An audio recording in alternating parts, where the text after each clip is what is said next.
छायाकार प्रकाशनों का माननीय मंत्री जी का मैं स्वागत करता हूँ। आज की जो कैबिनेट की बैठक में जो मुख्य विषय चर्चित हुए, मैं माननीय मुख्यमंत्री जी से अनुरोध करता हूँ कि सभी को इस बारे में संबोधित करें। Thank you. सभी पत्रकार एवं छायाकार मित्रों का आज की कैबिनेट में 21 एजेंडे लिए गए थे, जिनमें से 17 एजेंडों को स्वीकृति दी गई है। सबसे पहले जो हमारा गन्नौर में विश्व स्तरीय मंडी का गति से विकास हो रहा है, उसको लेकर के लगभग उसके ऊपर 3050 करोड़ रुपए की वो लागत आएगी। इसके लिए आज बैठक में नाबार्ड से 1850 करोड़ रुपए के ऋण की स्वीकृति जो राज्य सरकार की गारंटी के लिए मंजूरी दी गई है।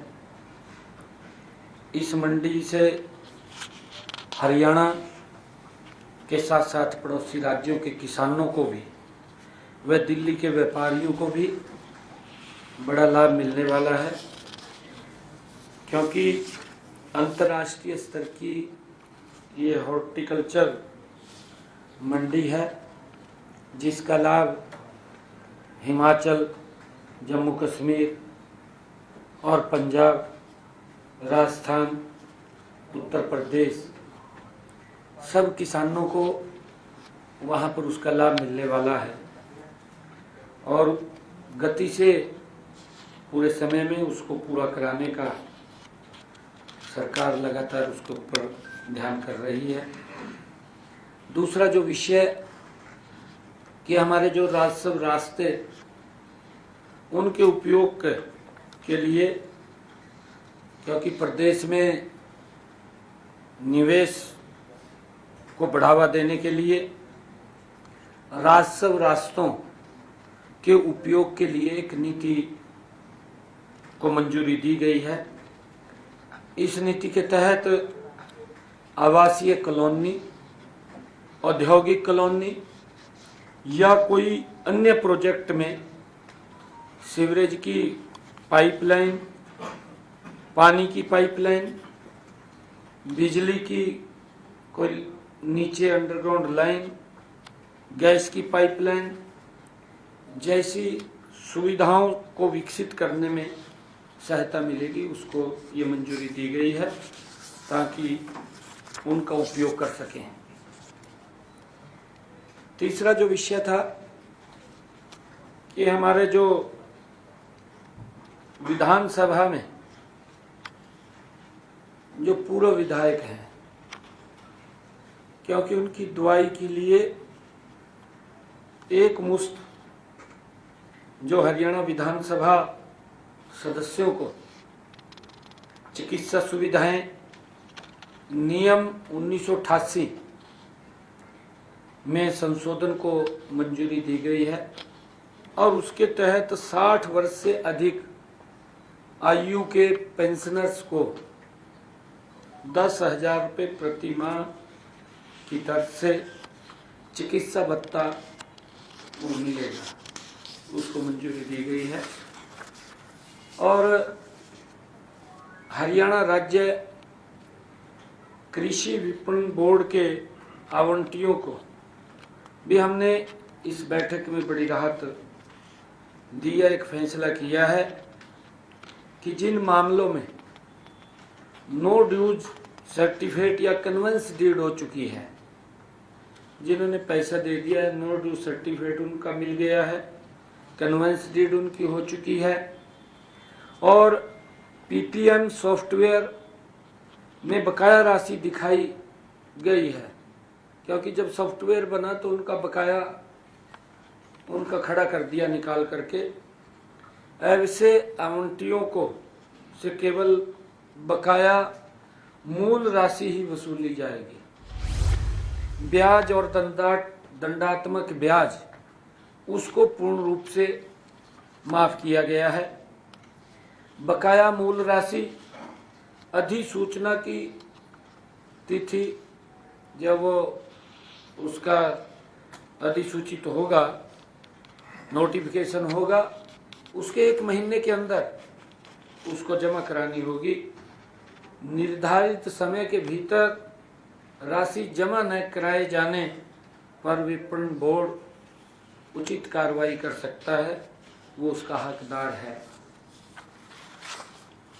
एक विषय हमारा एग्रो माल्स को लेकर के अलॉटियों को भी एक बड़ी राहत वो सरकार ने दी है। बैठक में पंचकुला के जो एग्रो मॉल के अलॉटियों की शिकायतों के निपटान के लिए विवादों का समाधान 2 को मंजूरी दी गई है। अलॉटियों को निर्धारित समय पर कब्जा न मिलने की स्थिति में भुगतान की गई राशि पर 7% वार्षिक ब्याज की दर से मुआवजा दिया जाएगा। मान ले किसी ने बुक कराया था, पैसा जमा कराया है और वो व्यक्ति अब वो शॉप नहीं लेना चाहता जो अलॉट हुई थी, वो लेना नहीं चाहता, तो उसको सरकार 7% ब्याज पे उसकी राशि को वापस करेगी। और इसी प्रकार जिन्होंने पैसा ले रखा था, जिन्होंने दुकान ले रखी थी, पैसा कम जमा कराया था, लौट नहीं हुई, अगर वो दुकान लेना चाहते हैं तो उनको भी सेम पैटर्न पे 7% पे ही उनको उनसे ले लिया जाएगा और दुकान उनको दे दी जाएगी। उसके अंदर बड़ी राहत ये दी है। साथ ही कब्जा करने की तिथि से लेकर वास्तविक भुगतान की प्राप्ति तक देय राशि की जो गणना है, विवादों का समाधान 2 नीति के प्रावधानों के अनुसार वो की जाएगी। ये आज के हमारे जो विषय थे और आज बैठक में ये भी चर्चा हुई है, क्योंकि विधानसभा का 70 वो होना है और निर्णय किया है कि 22 अगस्त से विधानसभा प्रारंभ होगी। बाकी बीएससी की बैठक में वो बैठ कर के निर्णय होगा कि कब तक वो चालू रहेगा। महामहिम राज्यपाल को क्योंकि पहले इसकी सूचना वो भेजनी होती है, ये निर्णय सरकार ने किया है कि 22 अगस्त से विधानसभा का 70 वो चालू होगा। Thank you. सीएम साहब, हरियाणा कौशल रोजगार निगम के जो वो कर्मचारी हैं और जिनको आपने रोजगार की गारंटी दी थी, तो उनकी एसओपी जारी नहीं हो रही, वो लंबे आज वो भी इसके अंदर कैबिनेट के अंदर विषय आया, उसको भी पास कर दिया है, मतलब उसके रूल बना दिए, पास कर दिया, बिल्कुल पास कर दिया, उसके रूल बन गए, मोहर लग गई है कैबिनेट की उसके ऊपर। ठीक। कोई और साथी का सवाल? कलेक्टरेट को लेकर के पूर्व मुख्यमंत्री भूपेंद्र हुड्डा कह रहे हैं कि पिछले साल भी बढ़ोतरी की थी, अब फिर बढ़ोतरी सरकार कर रही है, आम आदमी गरीब आदमी से दूर होती जा रही है, इस तरीके की नहीं, देखिए उसके लिए हम ये सरकार, एक तो मैं स्पष्ट कर देता हूँ, गरीब के हित का मजबूती से ध्यान रखने वाली सरकार है। गरीब को कैसे सशक्त और मजबूत किया जाए, ये सरकार की जो नीतियां योजनाएं हैं उसको केंद्र में रख करके, ध्यान में रख करके सरकार निर्णय लेती है। ऐसा नहीं है, क्योंकि कांग्रेस तो बड़े बड़े आदमियों को ध्यान में रख करके निर्णय लेती थी। यही तो फर्क है हमारी सरकार में और उनकी सरकार में। आज गरीब व्यक्ति को चिंता नहीं है किसी प्रकार की, और उनकी सरकार में गरीब व्यक्ति चिंता में मर जाता था, कोई सुनने वाला नहीं होता था, कराही कराही करता रहता था गरीब व्यक्ति, और वो तो राजी रहते थे बड़े बड़े आदमियों के साथ, उनको तो नीचा दिखाई नहीं देता था कुछ। परंतु मोदी जी के नेतृत्व के अंदर जो सरकार ये डबल इंजन की चल रही है, कोई भी योजना चाहे नरेंद्र मोदी जी बना रहे हैं, हरियाणा सरकार बना रही है, डबल इंजन की सरकार बना रही है, गरीब को केंद्र में रख करके तब योजना बनती है। गरीब व्यक्ति को किसी प्रकार की दिक्कत समस्या नहीं है। अगर आप देखें गुरुग्राम जैसा शहर जहां पर लगभग मार्केट वैल्यू से 200% ज्यादा रेट पे जमीनें बिक रही हैं, आपके सामने है, बिक रही है, कोई दिक्कत नहीं। फिर वहां कोई दिक्कत थोड़ी है। वही अगर वाड्रा साहब वहां बैठे हैं फिर मैं क्या करूं? इससे जो हमने कलेक्टरेट बनाया, हमारा एक्स्ट्रा जो रेवेन्यू आएगा वो पूरा 1500 नहीं, जो क्या उसकी चिंता हो रही है हुड्डा साहब को, उसकी किसकी? ऐसा जो वाड्रा साहब बोला आपने बात की। शायद आप समझ गए होंगे। तो सिंह साहब, ये जो हमने रेवेन्यू कलेक्टरेट को, क्योंकि हर साल का फिनोमेना है बढ़ने का, जो इस साल बढ़ा रहे हैं, इससे हमारा एडिशनल रेवेन्यू कितना है? 1500 किसका? जो हमने कलेक्टरेट बढ़ा है, क्योंकि सरकार को रेवेन्यू तो आना है ना इसके एडिशनल, तो 1500 करोड़ का आएगा, 2000 करोड़ का आएगा, कितना का इसका एडिशनल रेवेन्यू आएगा? नहीं, देखिए उसके अंदर विषय ये नहीं है, क्योंकि सरकार के पास जो पैसा आता है वो विकास के लिए खर्च होता है, उसके अंदर कोई विषय नहीं है।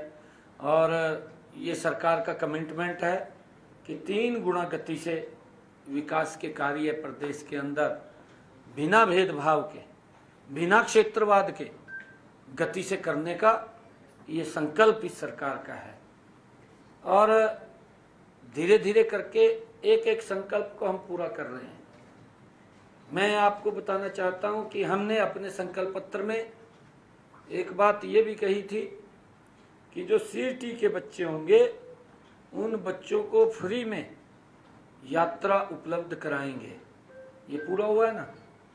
बिल्कुल पूरा हुआ। एक एक वायदे को हम हर रोज तीसरे दिन लगातार उसको गति से पूरा कर रहे हैं।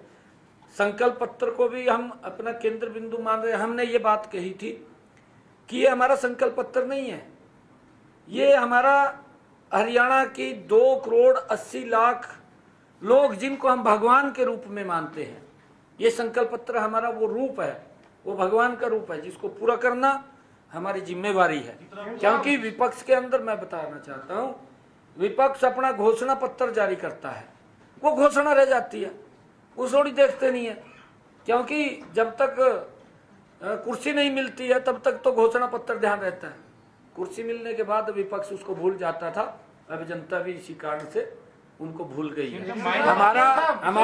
हमारा चाहे 2014 का संकल्प पत्र है, चाहे 2019 का है, और चाहे ये 2024 का संकल्प पत्र है, हमारा कमिटमेंट है कि हम हर संकल्प पत्र को पूरा कर रहे हैं, हर वादे को पूरा कर रहे हैं। इसको भी हम गति से पूरा कर रहे हैं। माइनिंग पॉलिसी जो है, माइनिंग को लेकर के रॉयल्टी कुछ घटाई? हाँ, माइनिंग को लेकर के भी विषय आया है, क्योंकि काफी लोग हमें मिले थे, अलग अलग ग्रुप्स में आकर के लोग मिले थे, उन्होंने अपने मांग पत्र भी हमें दिए थे।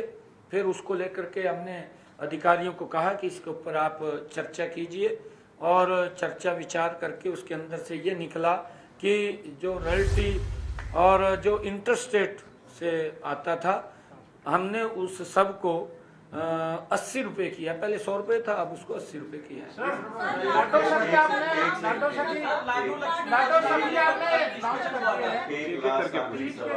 अब यह बताएं कि लाडो लक्ष्मी है? नहीं, ऐसा तो न कलवा, अभी तो आप डेट अपने आप लग गया बताओ, ऐसा तो ना करा दे, डेट बताई दी।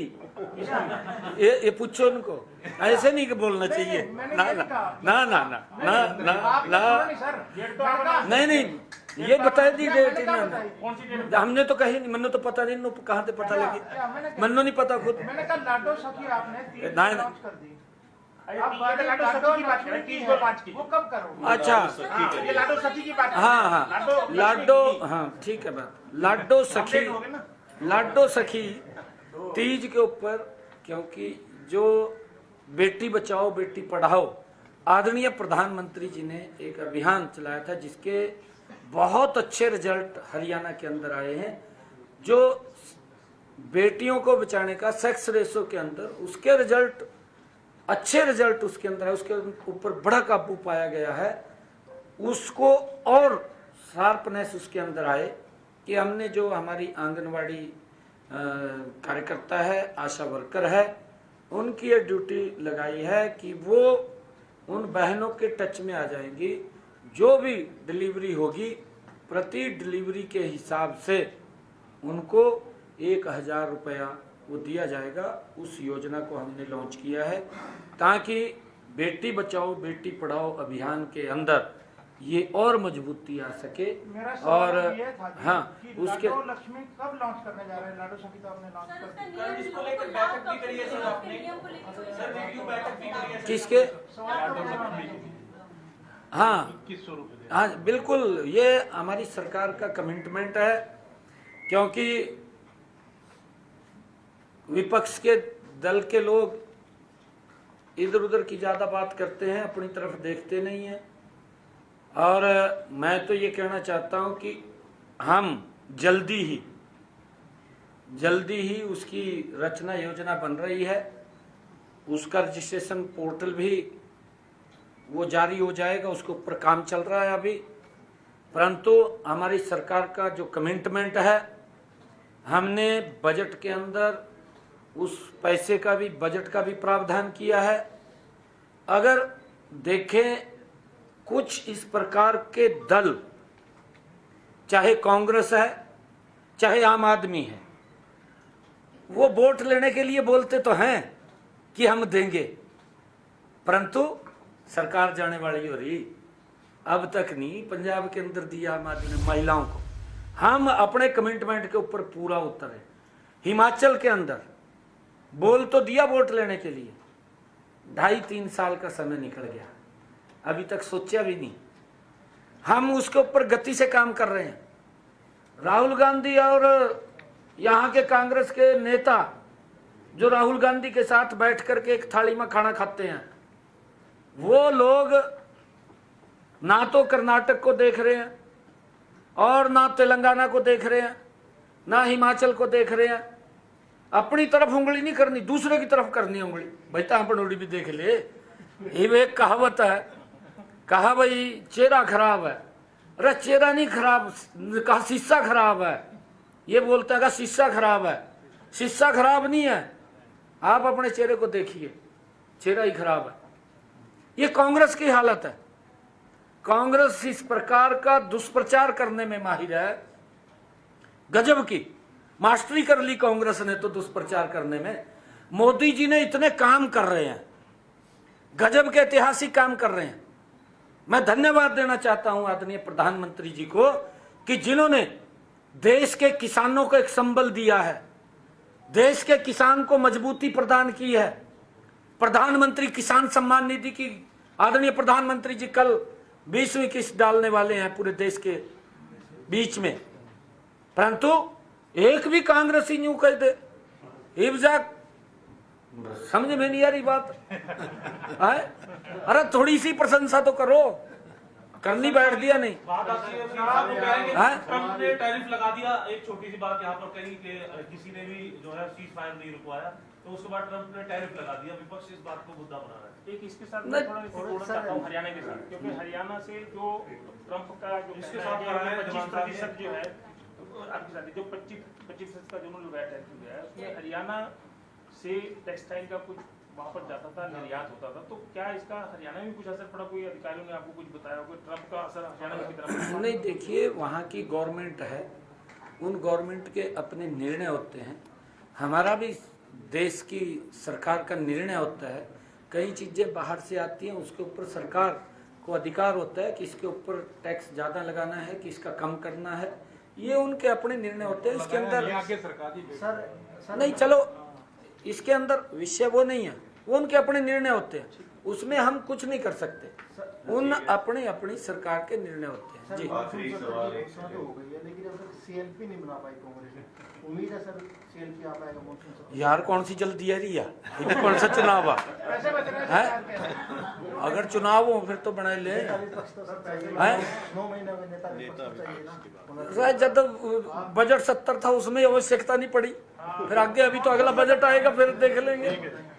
फिर बात कर लेंगे। क्राइम की घटनाओं को लेकर रणदीप सुरजेवाला रोज ट्वीट कर रहे हैं, रोज घटना रिपोर्ट कौन? क्राइम की घटनाएं। लॉ एंड ऑर्डर आपने बैठक की है, एक एडवोकेट को नहीं देखिए, नहीं मैं आपको ये फिर इस बात को आपने ये चर्चा की है, हमारी सरकार का ये बिल्कुल स्टैंड क्लियर है लॉ एंड ऑर्डर को लेकर के, और इसके अंदर हमने अपने पुलिस अधिकारियों को बिल्कुल हर तरीके से उनको बोला हुआ है, उनको कह रखा है जो निर्णय एट द स्पॉट आप कोई भी आपको लगे कि ये निर्णय लेना है आप निर्णय ले सकते हैं।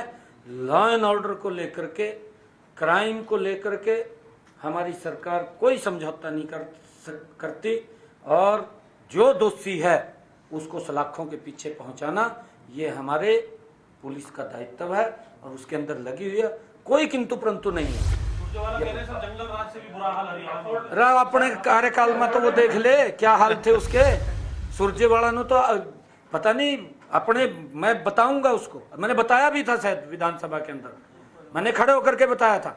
आज भी अगर क्राइम रेट देखें 2000 ये उनके समय से 14 से और आज का 2014 से पहले का देख ले, आज का देख ले, उसके अंदर कितनी गिरावट आई है। ऐसा नहीं है, एक एक चीज को पर बारीकी से हमारी नजर है।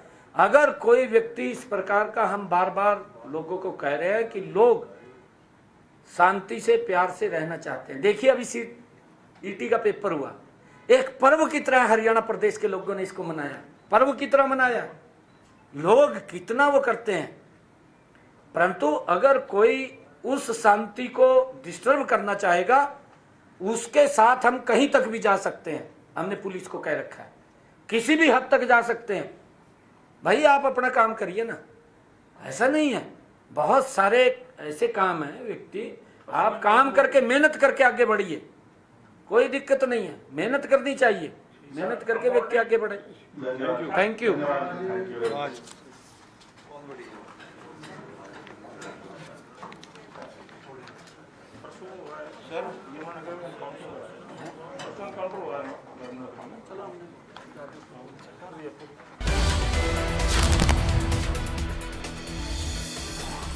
तो हरियाणा में मॉनसून सेशन की तारीखों का ऐलान हो चुका है।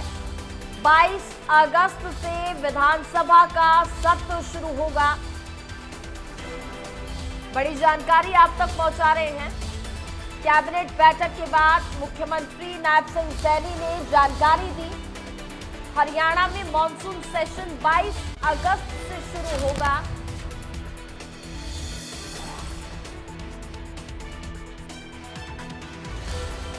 इसके साथ ही साथ सीएम सैनी ने कई महत्वपूर्ण बातों का भी यहाँ पर जिक्र किया, साथ ही साथ विपक्ष पर भी हमला बोला है। विपक्ष के आरोपों का भी यहाँ पर सीएम सैनी ने जवाब दिया है।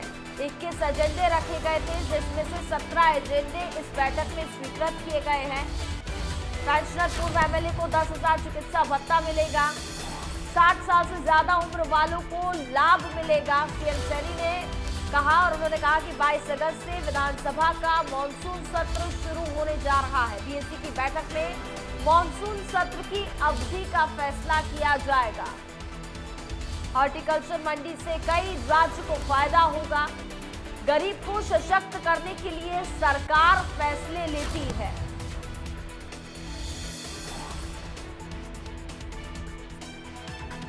तो बड़ी जानकारी आप तक पहुंचा रहे हैं मुख्यमंत्री नायब सिंह सैनी को भी आप सुन रहे थे, जिस दौरान उन्होंने कई महत्वपूर्ण बातों का भी यहां पर जिक्र किया, और साथ ही साथ विपक्ष द्वारा जो लगातार सवाल दागे जाते हैं उनके आरोपों का भी यहां पर मुख्यमंत्री नायब सिंह सैनी ने जवाब दिया है।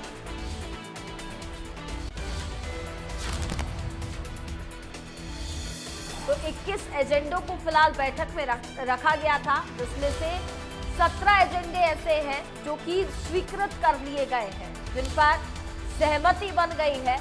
और 22 अगस्त से विधानसभा का मॉनसून सत्र भी शुरू होने जा रहा है। मॉनसून सत्र की अवधि का भी बीएससी की बैठक में फैसला हो जाएगा।